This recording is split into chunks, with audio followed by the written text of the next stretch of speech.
Hey everyone, welcome back to another gaming news recap. This week we'll talk about how NFTs have ruined a new MMO for actual real-life players. No surprise here once we dive into that one. In addition to 1,000 procedural planets, Starfield is set to have more handcrafted content than any other Bethesda game. There looks to be a new next-generation survival RuneScape MMO in development. FromSoft has an unannounced game that is nearly finished. Also, Diablo Immortal made loads of money. Heroes of Newerth was shut down. We cover some of the recent releases and a bit more in this week's episode. But first, of course, take a moment for a brief word from today's sponsor. Today's video is sponsored by Bloodline Heroes of Lithas, a strategic card-based RPG with traditional Western fantasy theming where you can collect champions, build kingdoms, and create heirs. Learn more later on in the video or by checking out the link below or using the QR code on screen. Okay, so let's go ahead and jump into this week's news. Kicking things off, you have probably heard that NFTs are making their way into gaming, or at least they've been trying to. Companies have been looking to capitalize on the trend of digital goods ownership, saying it's a big win for us consumers, and they'll make some money on the side too. What maybe they are failing to mention though is that adding a direct real-world monetary value into playing games like directly might just possibly incentivize people to flood those games with bots to harvest said value. Well, surprise, surprise, it's already begun. Recently released MMO Ni no Kuni Crossworlds launched globally a few weeks back. One of its main features being the ability to play to earn. So the primary in-game currency called Terite can be exchanged for cryptocurrency, which then of course can be turned into real money. So instead of spending hundreds of hours playing a game just because you find it fun, how silly,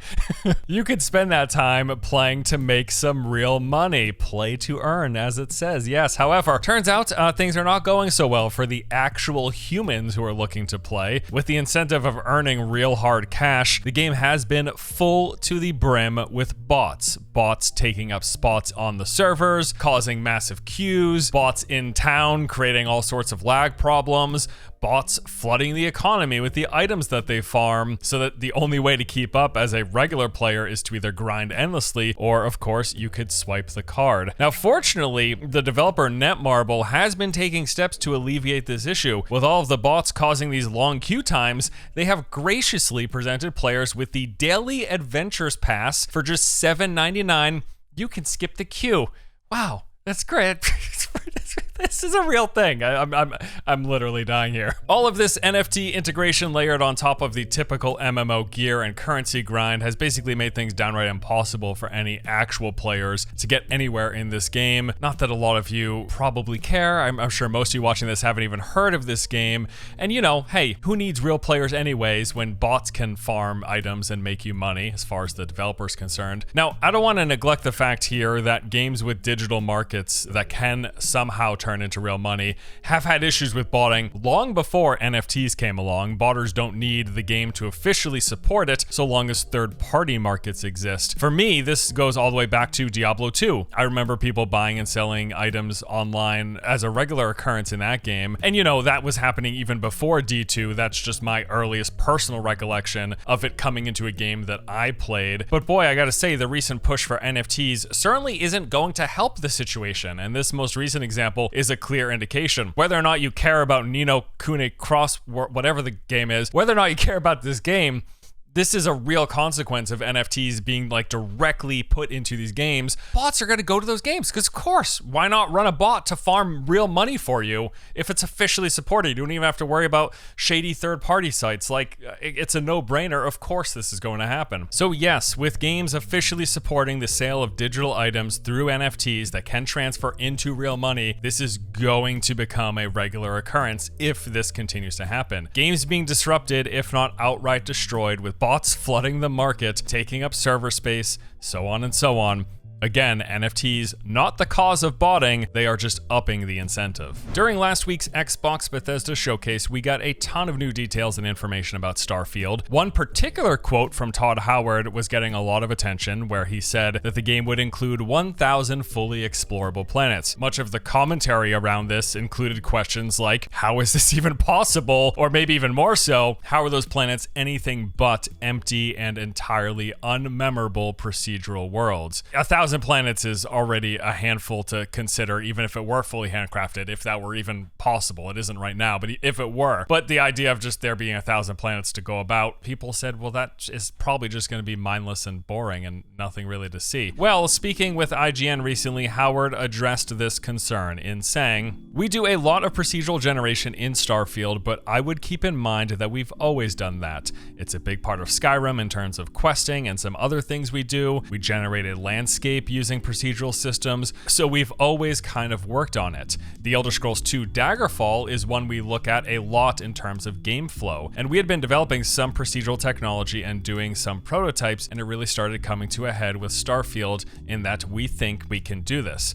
So basically here he's saying procedural generation of some sort has always been a thing in Bethesda titles. He referenced the quest, parts of the landscape, them procedurally placing trees or adjusting terrain levels, things like that presumably. Whether or not we realized it, it was in these games. And if the concern is that they are shying away from their typical handcrafted elements, well, he has addressed this too. He went on to say, "I should also add that we have done more handcrafting in this game content-wise than any game we've done. We're at over 200,000 lines of dialogue, so we still do a lot of handcrafting, and if people just want to do what they're used to in our games and follow the main quest and do the quest lines, you're going to see what you'd expect from us. But then you have this whole other part of, well, I'm just going to water this planet and it's going to provide some gameplay and some random content and some kind of things, kind of like Daggerfall would if you go way back." He then further added, "We're also very careful to let you know what's procedural content. So if you look at space, you know there's a lot of ice balls in space, and that was one of the big thing that they were considering with this game, you know, what's fun about the ice ball? And it's okay sometimes if ice balls just aren't. They're just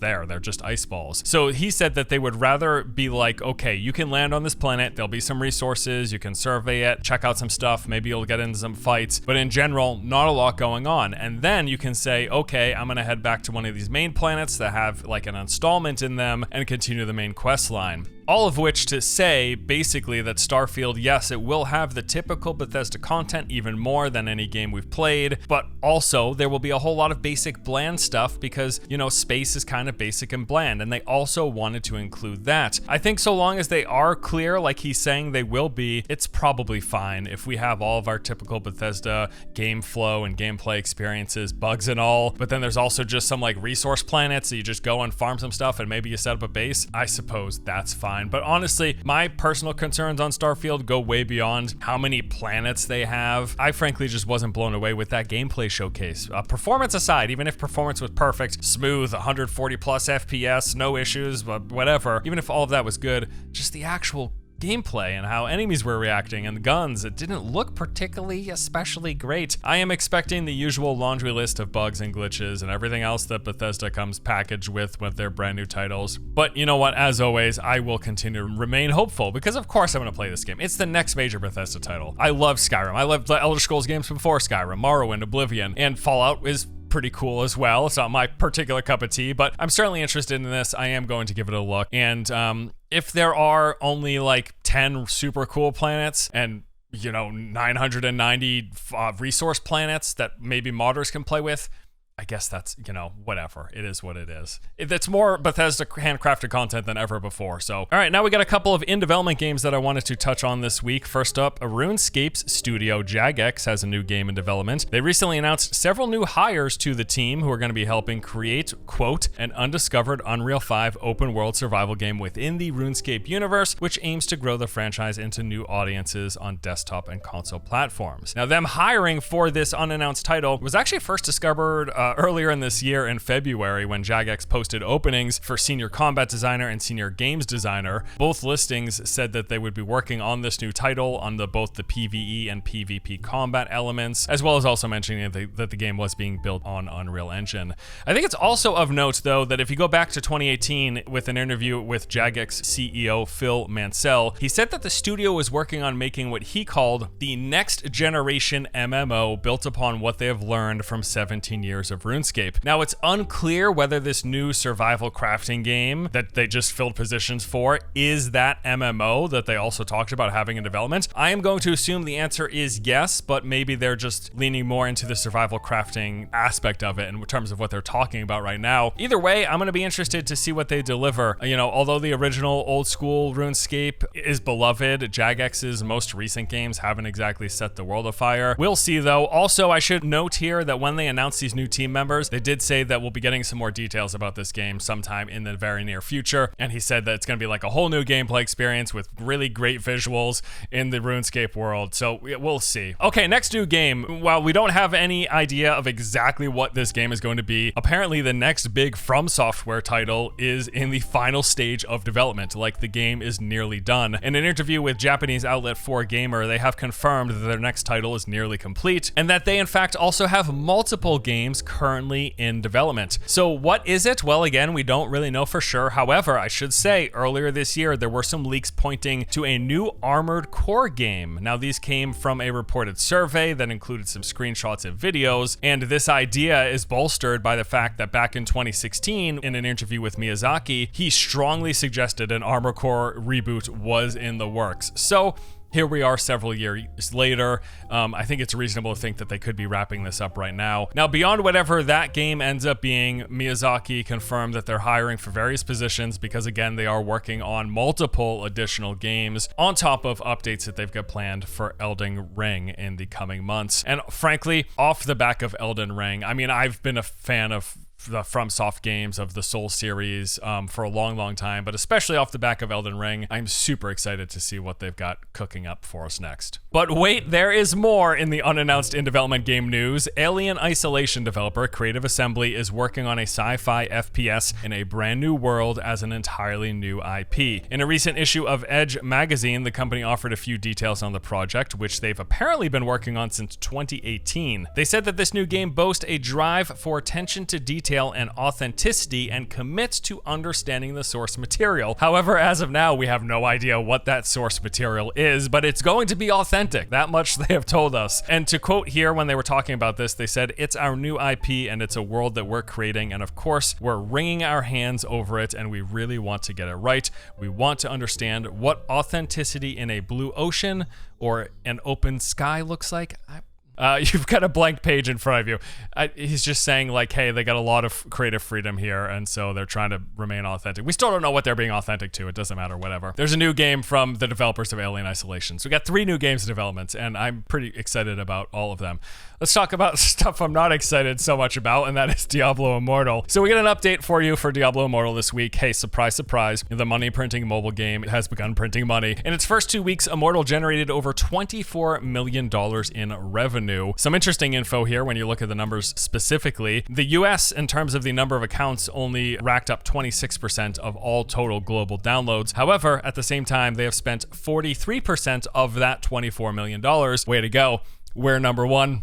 We're number one. As a fun little side note here, if you're interested in testing your luck and getting some 5-star legendary gems, but don't feel like actually spending thousands of dollars, someone made a Rift simulator where you can just click a button on your browser, it will spin, and you see what you get. Maybe you get some 5-star gems. I mean, this looks surprisingly like a slot machine, which seems kind of appropriate. I think I got my first star gem after $15,000 worth of spins. Let me know what you get in the comments below, or don't. Maybe we just try to move on from Diablo Immortal. That's not a terrible idea either. Before we move on though, I was just curious like how these launch earnings compared versus the last real Diablo game that Blizzard made, Diablo 3. Now, looking at those numbers, D3 sold 3.5 million copies on its first day, 6.1 million in the first week. So that equates to $366 million in raw sales in week 1, assuming everyone paid a full $60 price, compared to Immortal's 24 million in 2 weeks.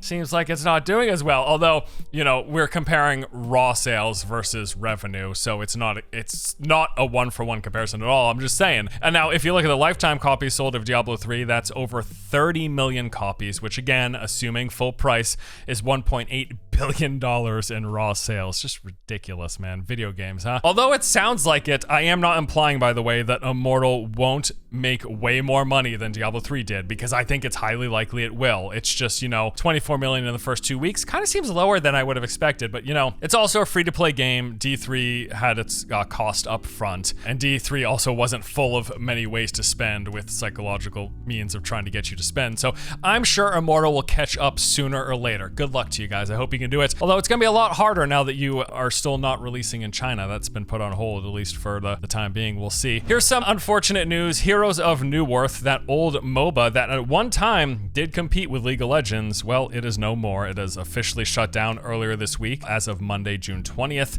after a little over 12 years in the running. Now, the game first launched back in 2010, and it was at a time considered a contender in the MOBA genre. It was never the biggest, but it was often brought up in conversations when it came to MOBAs as the genre started really getting big. That time, however, has long since passed. I mean, prior to the story, I don't think I've heard anyone mention Heroes of Newerth, at least in 5 years, probably even longer. It's been a long time. What's sad about this, though, of course, with any game going offline, it just means people can no longer play it. However few people there may have been who were interested, this has just added another to the growing list of reasons and games as to why we should have better means of games preservation for these online-only titles. Even if there's only 5 people who want to play this game, they should be able to play it, right? Right? I think so. The next World of Warcraft expansion, Dragonflight, looks to be coming later this year. Blizzard recently opened up pre-orders on the Battle.net shop page, and there it says that Dragonflight is set to be released sometime by December 31st, 2022. I should say, normally when you see December 31st for a game's release date, the assumption is that they may delay it, but they just don't want to announce a delay yet. Like they place at the last possible day of the calendar year rather than saying, hey, we might push it back to 2023. I am not saying that's the case here, though, given that they said it should release before December 31st. It's just, it's pretty interesting. But we did get an official press release from executive producer Holly Longdale, where she said, "We are thrilled to share that we'll be bringing our next expansion to players later this year. Dragonflight is a return to Azeroth and the freedom and exploration that World of Warcraft is known for. This is your chance to get up close and personal with the rich history of the storied Dragon Isles and to immerse yourself in the high fantasy at the core of the Warcraft universe." Now, I have heard that things have improved, but I will say ultimately I was disappointed with Shadowlands. I played longer than I expected, but I think that's just because I got a little bit of MMO addiction problem. That's probably the main reason, frankly. I can't say I enjoyed the latter half of it. And I also can't say that I'm particularly excited for Dragonflight at this point. Like, I'm just always interested in seeing the new stuff, and yes, I will jump in and check out the expansion for a bit, but I don't imagine it'll be for more than a few weeks. I'll level up, do some dungeons with friends, see what there is so that I'm at least aware. Part of me covering games means I should know about games, and so I like to see the stuff, especially the genres that I'm interested in, which are MMOs and loot games and third-person games. So I like to check those things out, even if I don't love modern day WoW anymore. The most fun I have had with WoW in the past 10 years was the launch of WoW Classic, but probably 90% because it was just a nostalgia trip. We got a bunch of new games being added to Xbox Gamepass, so available right now include the Shadowrun trilogy, Total War 3 Kingdoms, FIFA 22, Barf, and Naraka Blade Point. And then also coming very soon on June the 1st is Far Cry 5, which is very much a Far Cry game. Like every Far Cry game, it's fun to play Far Cry. It's the new Far Cry, but yeah. Dude, Game Pass is great. They just keep adding new stuff. I just wanted to keep you guys aware of what was new. Speaking of new, let's talk about some of the recent new releases. The Cycle Frontier has begun their official preseason. This is the free-to-play PvPvE extraction shooter. This is the Space Tarkov game. I played it in early testing and really, really liked it. Reviews right now are mixed, though. It's like, boy, you don't want to be mixed. You want to be at least positive, very positive when it comes to Steam reviews. Mixed might as well be negative, honestly, I think, for a lot of people. So what's the problem? A lot of people are saying, hey, like, I think it's a good game. It's a fun game to play. There's some really cool, strong elements to it, but it's chock full of cheaters. And this is a real shame to hear, because this is something that was brought up during the early testing, which was like, I think 2 months ago when I did this, and I played for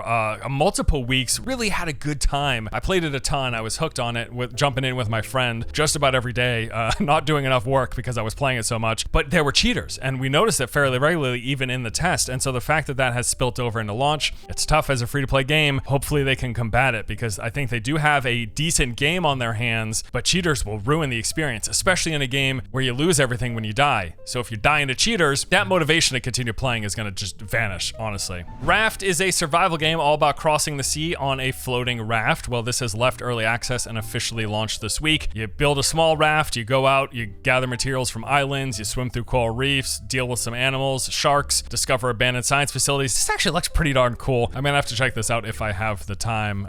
Yeah, looks neat. Also, Tiny Tina Wonderlands, it has left the Epic Store if you are curious, and is now launched on Steam. I've heard of this game that the base is good, the DLC is garbage, so please don't buy it. And then finally, as a reminder, Steam Summer Sale has begun, so check your wish list, check out the page. If there's any games that you've been interested in, now is the time to try to get them on a deep discount. And coming soon, next week, we have got Outriders World Slayer expansion, which I am excited for, and then Monster Hunter Rise Sunbreak. And with that, we will wrap up this week's gaming news. Thank you as always for watching. Hope you guys enjoyed it, and yeah, I will see you in the next one. Take it easy. Before we wrap things up with this video though, let's hear another word from today's sponsor. Okay, so yes, once again, today's video was sponsored by Bloodline Heroes of Lithas. This is the strategic card-based RPG for mobile devices. It's got traditional Western fantasy theming, and you go about collecting champions, building up a kingdom, and trying to create your own heirs by merging these powers from various bloodlines, be it orcs and elves, or lycans and demons, and so on. This is a mobile game. It features many RPG and collection mechanics. Most notably, they've got their heir system, so you'll be collecting a variety of different legendary champions that have their own bloodlines, and then you're passing on your powers and raising these heirs with the combination of champions from this vast fantasy world, choosing the path ideally to make your house stronger by combining the best bloodlines. So for example, you could take a champion from the Dragonborn bloodline and the Demigod bloodline, and then combining them creates this stronger offspring, merging the skills and various benefits from both of them. There are also some light sim elements in the game as you build up a kingdom and grow an economy. So this launched recently on both Android and iOS. It is a free-to-play game, and you can use the link in the description below or scan that QR code here on the screen, and using my code is going to get you 1 token to obtain a random bloodline, 100,000 gold, and 100 diamonds. So thanks again to Bloodline Heroes of Lithas for sponsoring this video. Thank you guys for watching. I'll see you later. New legends will be born. Download free now.